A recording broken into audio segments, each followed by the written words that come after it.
He didn't even look at me when he said the words, "We're terminating you, effective now." Just like that, 27 years of fixing disasters no one else could touch, erased by a man who still needed directions to the executive floor. HR stood behind him shaking like she expected me to explode, but I didn't. I walked out quietly, letting everyone believe I'd been blindsided. They had no idea what he'd really triggered, or how fast everything was about to turn. If you want the full story, stay with me. And if it hits home, subscribe and tell me in the comments. He fired me like he was reading a weather forecast, calm and detached, barely glancing up from his laptop as if my entire career were just another tab he could close. "We're terminating your employment effective immediately," he said, and for a second I wondered if he even understood the sentence he was speaking. The boy, because that's what he was, despite the $1,000 suit and the CEO badge, had been in that chair for less than 4 hours, and yet here he sat, pretending to wield authority he couldn't even pronounce correctly. His name was Brandon Keller Jr., the founder's only son, and he looked at me the way a kid looks at a vending machine that didn't give him his snack. Annoyed, entitled, eager to hit the button again. Behind him, the HR rep, poor Evelyn, clutched a printed script with trembling hands. I could see the highlighted lines from where I stood. She wasn't scared of me, she was scared of the fallout. She had no idea how right she was to be afraid, just not for the reasons she thought. Brandon Jr. pushed his tablet aside as if he'd accomplished something monumental. He didn't ask for my side of anything. He didn't ask for context. He didn't even pretend to care that I'd built half the operational backbone this company relied on to stay alive. No, he just sat there, lips pursed with the sort of pride only someone who's never earned anything can feel. "Security will escort you out," he added, as though the sentence made him taller. He had memorized the tone but not the weight of leadership. That was obvious from the moment I walked in and saw that his Stanford diploma was already hung on the wall. Crooked, by the way. He probably made an assistant do it, someone who didn't dare tell him it looked like a kindergarten craft project. Standing there, taking in the scene, I expected to feel anger or humiliation, maybe betrayal. After all, I'd mentored this kid when he was still figuring out the difference between gross margin and revenue. I'd watched him stumble through summer internships he didn't deserve, heard him complain about workload that wouldn't challenge a first-year analyst, but instead of anger, I felt something else. A clarity, a kind of sharp quiet settling under my ribs. He thought this was his victory, his first executive decision, his big moment. I could almost picture him rehearsing it in the mirror, imagining applause, imagining headlines praising his bold leadership. He didn't know the headlines he'd actually triggered. I handed over my badge without a word. I watched his eyebrows flicker in surprise, as if he'd expected tears or begging or outrage. That's what really disappointed him. I didn't give him a scene he could brag about later. Evelyn exhaled as if relieved I wasn't causing trouble, and security stepped forward, unsure whether they were supposed to look intimidating or sympathetic.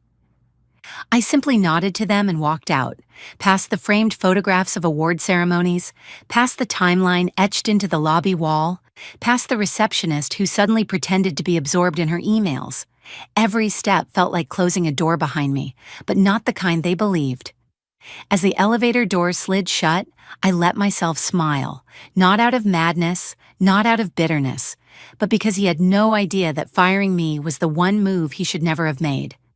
He thought he'd ended something, but what he'd really done was start a countdown he didn't even know existed. Most people in that building thought I stayed quiet because I was defeated.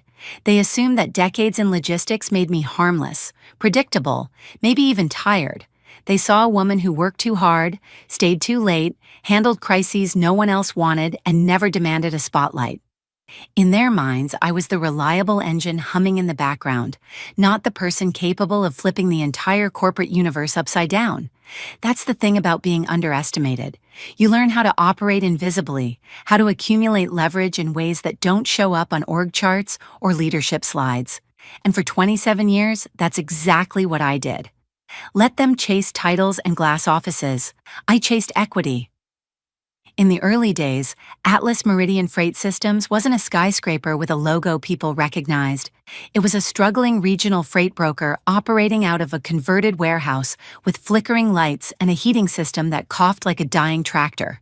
Back then, the founder, Brandon Sr., couldn't afford competitive salaries, so he offered what he did have: percentages, voting shares, options, small cuts of investor rounds, the kind of compensation people turned down because they couldn't see past the grime on the windows.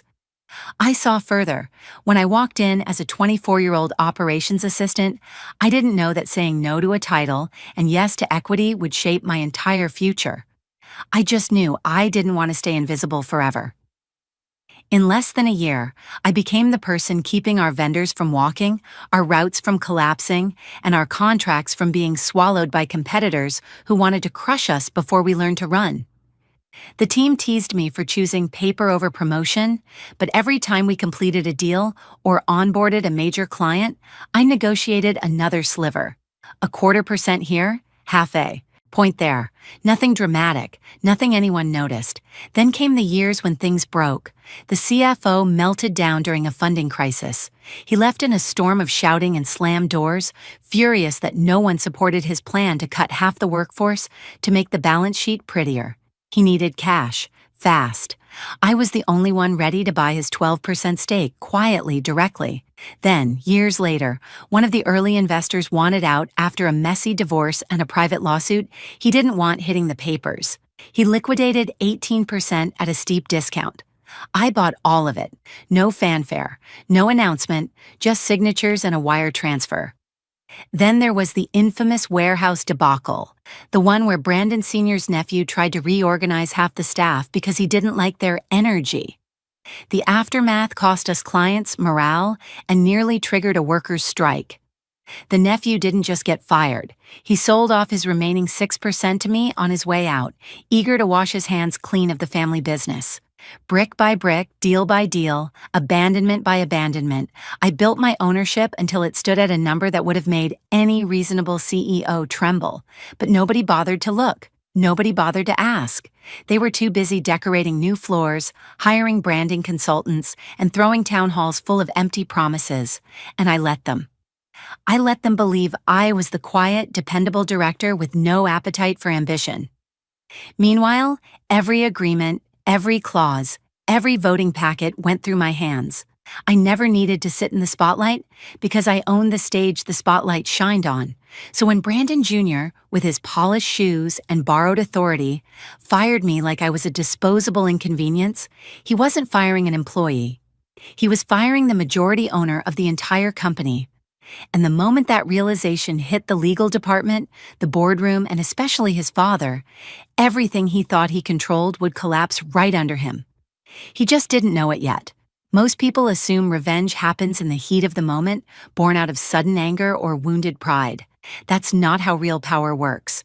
Real power is patient, quiet, built long before anyone realizes they've stepped into its path.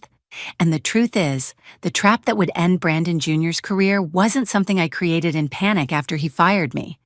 It was something I designed 14 years earlier, on a night when no one was paying attention. Back then, Atlas Meridian nearly imploded because of a single reckless decision made by someone who shared the founder's last name. Not Junior, someone older, someone who believed bloodline mattered more than competence. He tried to restructure the warehouse division despite having no operational experience. Restructure was a polite word. What he actually did was fire 32 people in one afternoon because he didn't like their attitude. We lost 2 major accounts, nearly triggered a labor lawsuit, and spent months rebuilding trust with clients who thought we'd lost our minds. It took endless nights, my own field teams, and 27 separate emergency negotiations to repair the mess. But the damage inside the company lingered, especially the realization that anyone with a Keller surname could wield authority without oversight. I didn't yell. I didn't threaten. I didn't even complain. I drafted a protocol instead, a clause designed to prevent any unqualified heir from detonating the company again. Section 9F, Emergency Succession Compliance. It wasn't dramatic, it wasn't flashy. It was a simple piece of legal architecture tucked inside the revised shareholder agreement. but its impact was enormous. Section 9F stated that if any non-equity executive initiated a termination of a founding member or long-standing senior officer without a formal board vote, all executive authority, including the CEOs, would be suspended pending emergency review. Who controlled the company during that review? The majority shareholder. At the time, I owned 38%.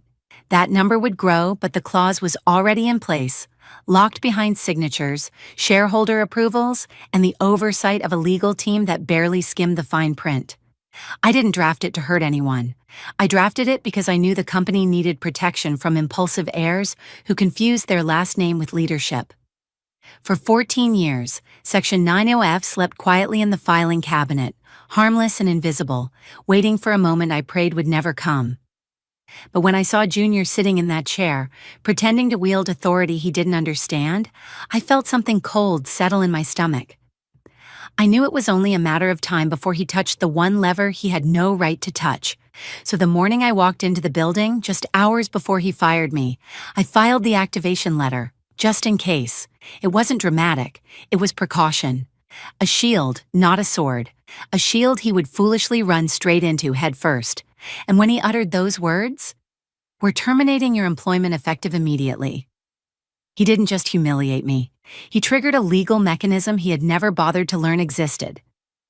The moment he dismissed me, Section 9F wasn't just activated, it was irreversible. And by the time he realized what he'd done, the countdown would already be halfway finished. While security walked me toward the exit, and Junior was undoubtedly celebrating his first bold leadership decision, the real storm was already forming several floors below him. The activation packet I submitted that morning, sealed, time-stamped, notarized, and legally airtight, had just landed on the desks of the people who actually understood what Section 9F meant.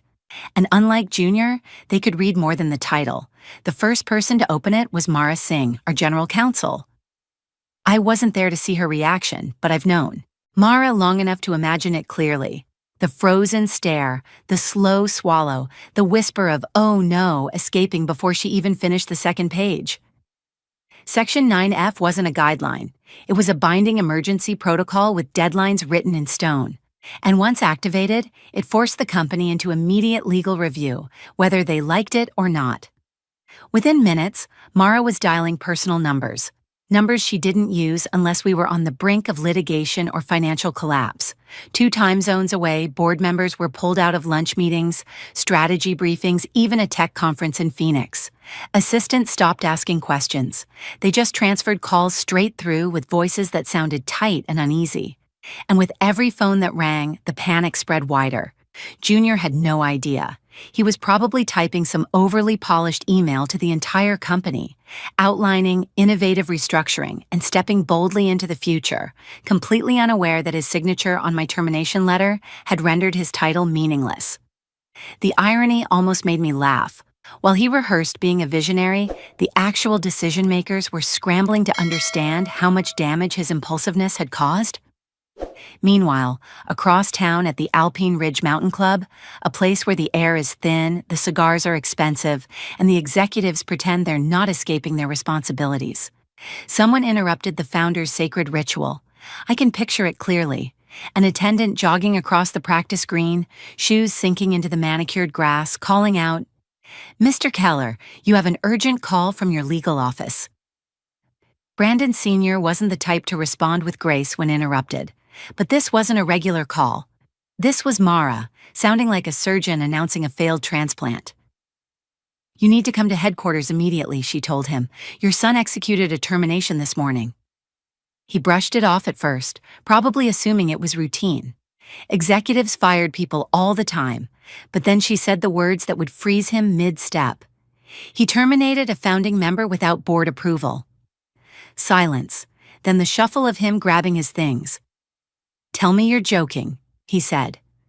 "I'm not," she replied. "Section 9F has been triggered." And that was the moment the founder understood the magnitude of what his son had done. He raced back to the city, still in his golf shirt and cleats, while inside the Denver Tower, panic had already taken the elevator to the top floor. Board members flooded in, their expressions tight, their voices low. No one made eye contact with the receptionists. No one chatted about weekend plans. No one tried to pretend this was normal. By the time the elevator brought me down to the lobby during my termination walk, the company was already in crisis mode behind the scenes. Assistants were instructed to clear the afternoon, schedules of every board member. Conference room Apex, the big one with the Mountain View glass wall, was being prepped faster than I'd ever seen. Even the IT team looked pale, plugging in conference equipment with shaky hands. Because Section 9F didn't just call for a meeting, it mandated one. And every minute that passed without the board convening increased their liability, not mine. Upstairs, Junior was strutting between offices as if he just won something meaningful. Downstairs, the foundation of the company was cracking under the weight of what he'd done. And while everyone else was scrambling to understand the situation, I was the only person walking out of that building fully aware of exactly how the next few hours would unfold. By the time my elevator returned to the 12th floor, the energy in the building had shifted from routine to crisis.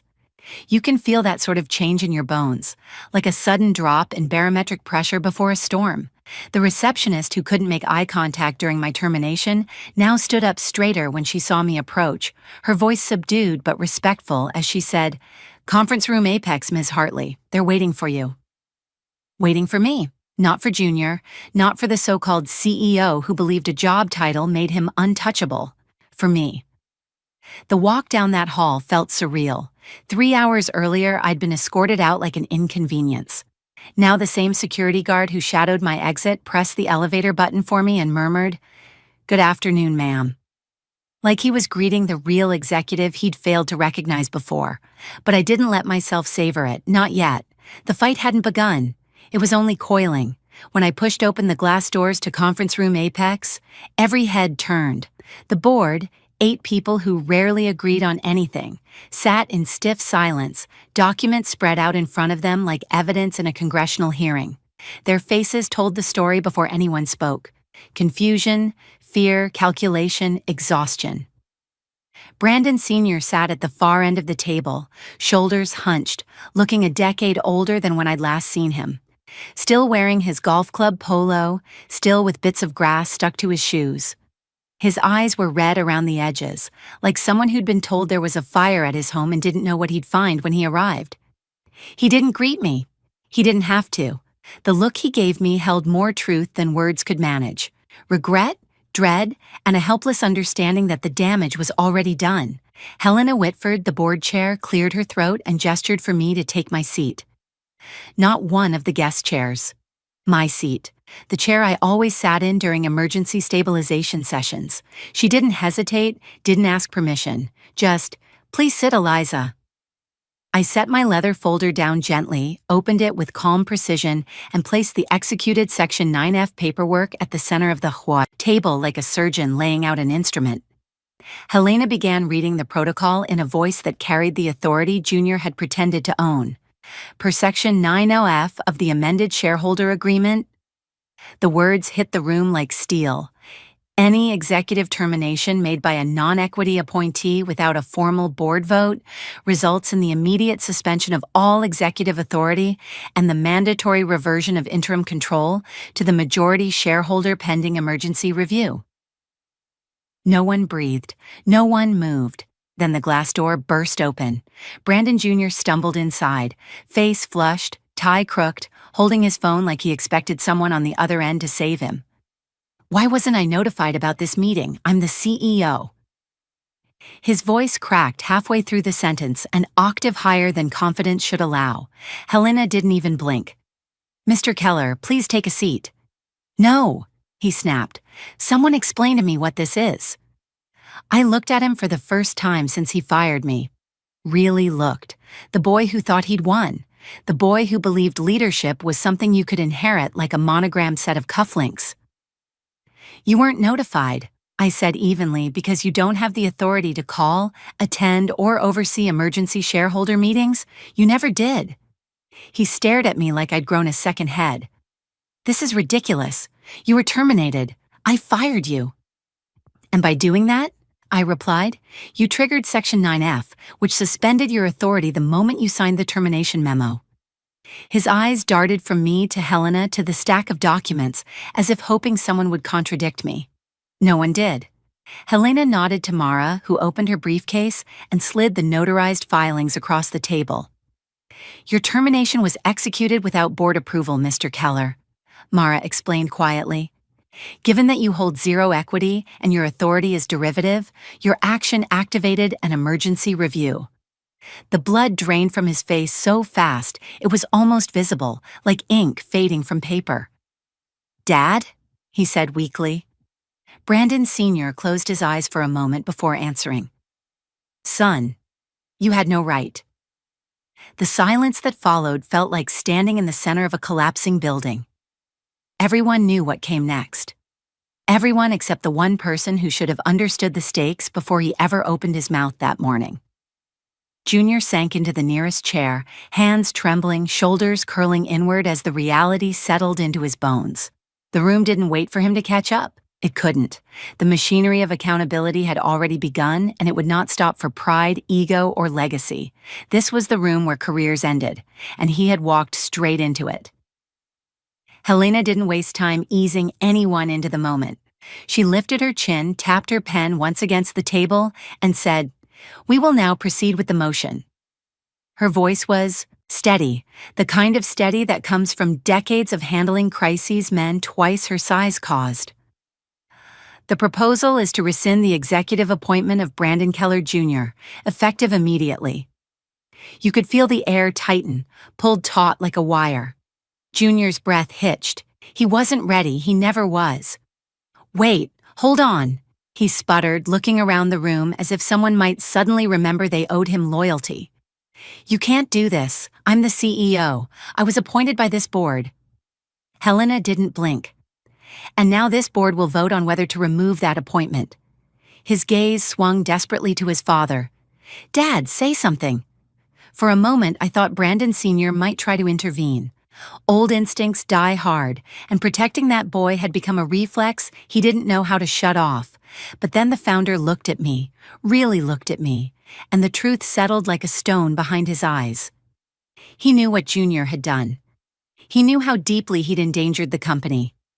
And for the first time, he understood that the empire he built had been held together by my hands, not his son's ambition.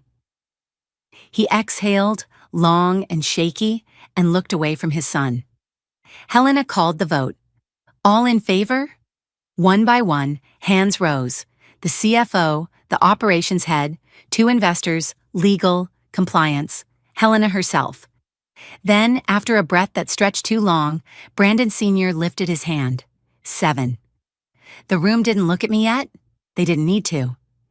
Helena shifted her gaze. Opposed? No one moved. Abstaining? Silence. "The vote is unanimous," she said. "The appointment of Brandon Keller Jr. as Chief Executive Officer is rescinded, effective immediately." If thunder had cracked over the conference table, it wouldn't have hit harder. Junior stared at them, mouth opening and closing like he'd lost the ability to form language. "You're making a mistake," he whispered, but even he didn't sound convinced. "You can't just—" "We can," Helena said, "and we have." He rose unsteadily from his chair, gripping the edge of the table like the ground might give out. "This isn't over," he said, trying to gather what was left of his dignity. I met his eyes, calm and unshaken. "Yes," I said softly, "it is." There was no yelling, no spectacle, just a young man realizing the world didn't bend for him. Security appeared quietly at the door, not aggressive, not dramatic, just present, a courtesy for someone who no longer belonged in that room. Junior walked out, shoulders sagging, the title he'd flaunted for less than a day slipping off his back with every step. The door closed behind him with a soft click, and just like that, the empire shifted. Not with noise, not with chaos, but with authority finally returned to the person who had built it in silence all along. When the door shut behind Junior, the room exhaled for the first time in hours. No one celebrated. No one spoke. It felt like standing in the silence that follows an earthquake, everything still upright, but forever altered. Helena closed the folder in front of her and turned toward me with a look that held equal parts apology and acknowledgement. "Interim authority returns to the majority shareholder," she said, her tone formal but softened at the edges. "That would be you, Eliza." I didn't smile. I didn't gloat. I simply nodded, because this wasn't a victory born of ambition. It was a responsibility I had carried for years without anyone noticing. The board moved through the final procedural steps, voices steady but weary, and when they adjourned, people filed out quietly, like they were leaving a memorial service rather than a corporate meeting. Brandon Sr. stayed behind. For a moment, he didn't speak. He just studied the table, fingers pressed against the polished wood. When he finally lifted his head, his voice was low. "I should have seen this coming," he said. "I should have listened to you." There were 100 things I could have said, 100 ways to twist the knife or soften the blow. I chose neither. "What matters now," I told him, "is making sure the company survives what he almost did." He nodded, defeated but grateful, and left the room with the shuffle of someone carrying a decade's worth of regret. An hour later, my nameplate was back on my door, chairwoman and CEO, and it felt less like a promotion and more like a restoration. Not a throne, but a seat I had earned inch by inch. The next morning, no announcement went out, no speeches, no dramatic declarations.